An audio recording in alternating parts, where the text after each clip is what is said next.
Hi అండి. ఈరోజు మనం చింతపండు రసం చేసుకోబోతున్నాం. ముందుగా ఒక ఆనియన్ కట్ చేసుకోవాలి, 4 పచ్చిమిర్చి కట్ చేసుకోవాలి. ఆ తర్వాత పొయ్యి మీద ప్యాన్ పెట్టుకున్న తర్వాత 2 స్పూన్స్ ఆఫ్ ఆయిల్ వేసుకోవాలి. ఆయిల్ వేడెక్కాక పోపు దినుసులు వేసుకొని చిటపటలాడించాలి. ఆ తర్వాత 2 రెమ్మల కరివేపాకు వేసుకోవాలి. కరివేపాకు కొంచెమంతా ఫ్రై అయిన తర్వాత పచ్చిమిర్చి వేసుకోవాలి. పచ్చిమిర్చి వేసుకున్న తర్వాత అవి బాగా ఫ్రై అయ్యేటట్టు చూసుకోవాలి. తర్వాత ఆనియన్ వేసుకొని ఫ్రై చేసుకోవాలి. ఆనియన్ ఫ్రై అయ్యాక అల్లం వెల్లుల్లి పేస్ట్ వేసుకొని పచ్చివాసన అంతా పోయేంత వరకు వేయించుకోవాలి.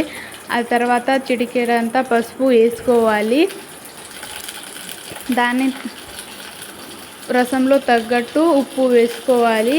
అవి మొత్తం ఫ్రై అయిన తర్వాత చింతపండు రసం పోసుకోవాలి. ఆ రసాన్ని బాగా మరిగించిన తర్వాత కొద్దిగంత పైనుండి ఆనియన్ వేసుకోవాలి.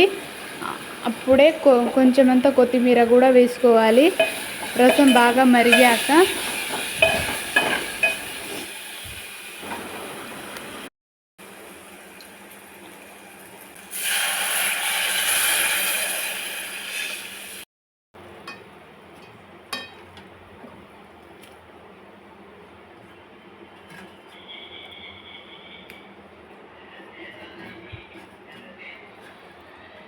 రసం బాగా మరిగాక స్టవ్ ఆఫ్ చేసుకోవాలి.